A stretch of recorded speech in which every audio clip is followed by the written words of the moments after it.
who was a very prominent right-wing guy on the right. And this is how these guys work, man. I mean, it's mobbed up horse shit. These guys act like mobsters. And if somebody on their team gets killed, oftentimes they will retaliate and kill somebody else on the other team. So this very well could be a part of that as well.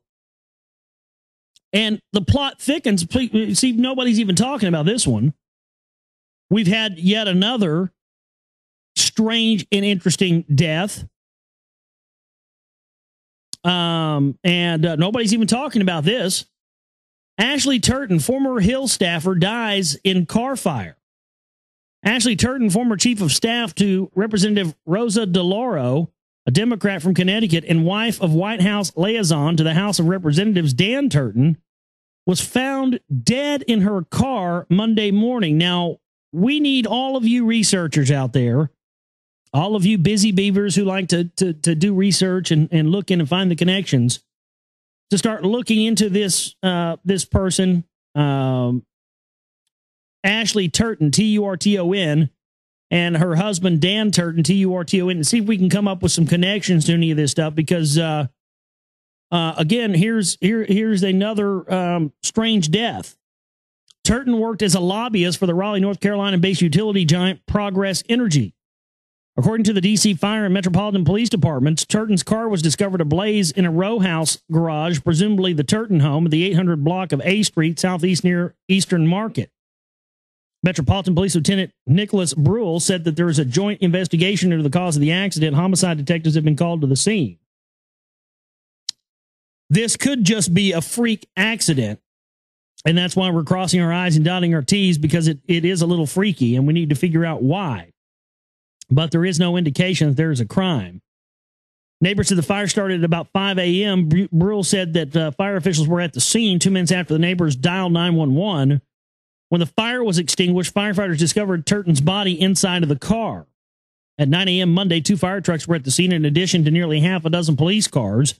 Neighbors and passers-by stood outside as police continued to survey the wreckage in the garage attached to Turton's home. Police said there was a heavy fire in the garage that caused significant damage to the car, which was still parked in the driveway and looked singed. Fire damage could also be seen on the corner in the brick home. So there we go. Yet again, another interesting death of someone connected to the political spectrum here. Again, it's one of those things that makes you just go, what's going on? But again, we talked about earlier, the sheriff coming out and saying, there was no way this guy acted alone. And then, of course, they've come out with a story, say suspect in attack of Congresswoman acted alone. That's it. He acted alone. That's it.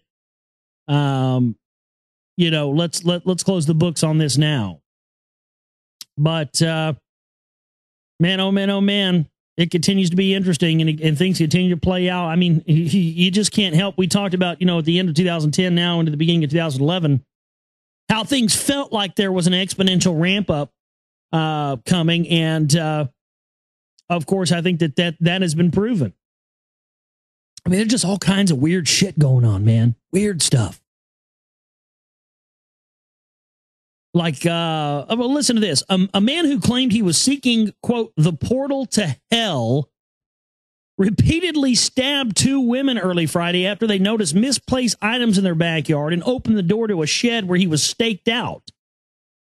A neighbor jumped a fence after hearing the woman scream and hit their assailant, 25-year-old Morgan Mez, in the head with a baseball bat, ending the attacks. Mez, armed with a knife and a hatchet, pounced on the pair after one woman opened the shed door. Authorities said Union Township Police Director Dan Zeeser told the Star-Ledger of Newark that Mez said that he told them that he had cleared out the shed as he sought the portal to hell.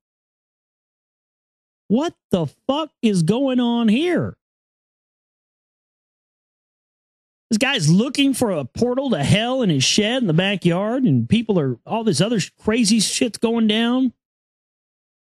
People cutting people's testicles off and shit like that. Yeah.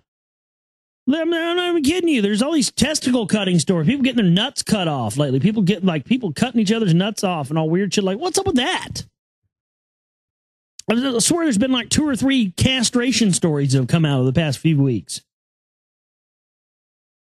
Listen to this. A male model confessed Sunday to killing a gay journalist in a Times Square hotel and gave cops a twisted explanation of why he sexually mutilated his victim.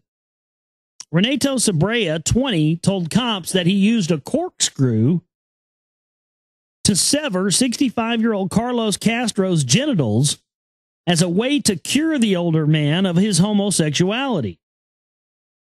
Seabra was charged with second-degree murder, police said on Monday. Seabra and Castro came to New York from their native Portugal, and by all accounts were a couple, but Seabra appears unable to admit that.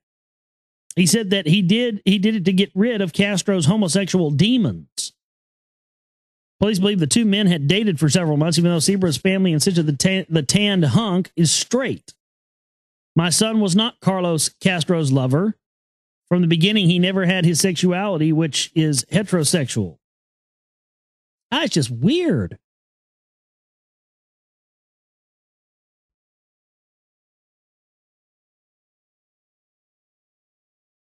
Just fucking weird.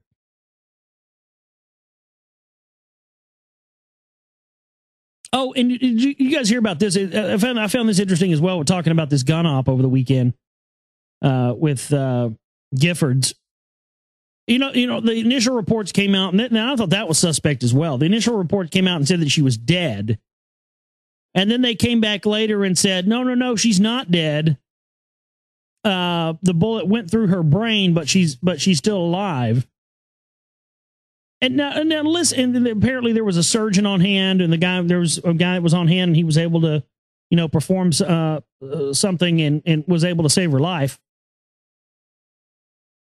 And that's great. That's awesome. This person should be commended for that. But listen to this, and I want to know why this matters.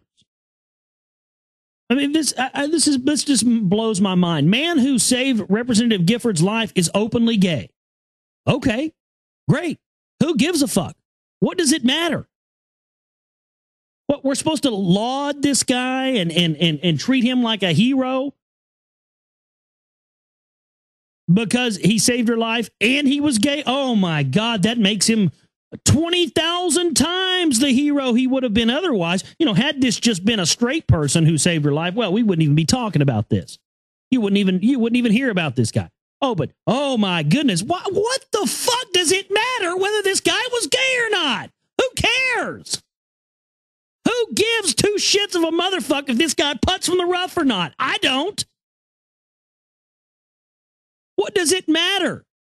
How does that factor into the story? Why would you make an entire fucking news article about the fact that this guy was openly gay that saved her life? Who cares?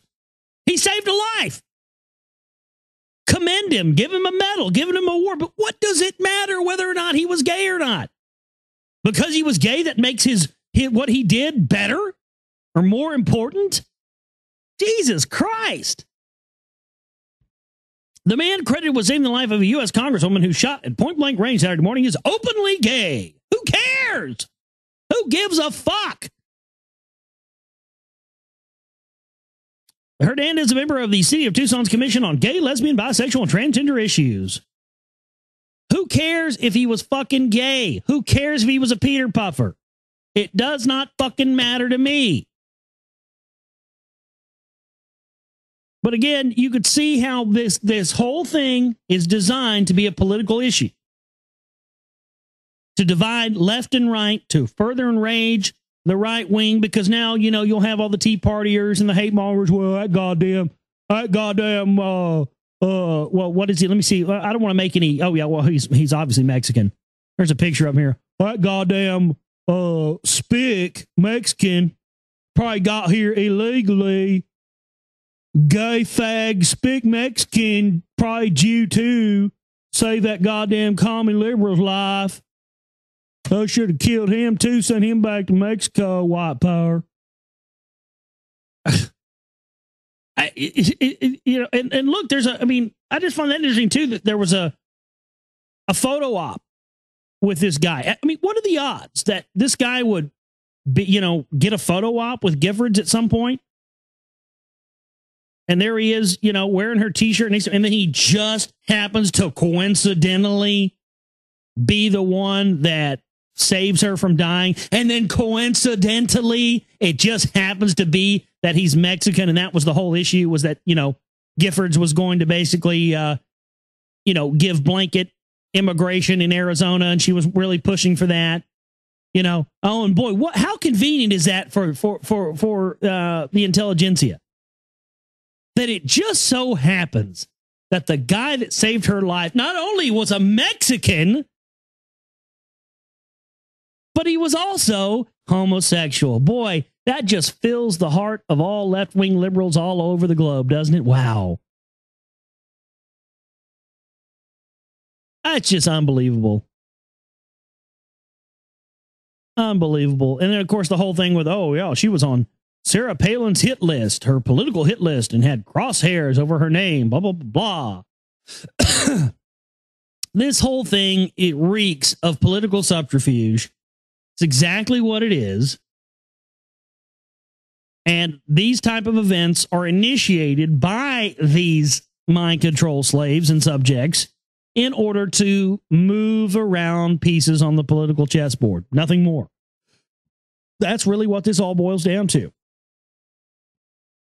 And boy, it happened Saturday.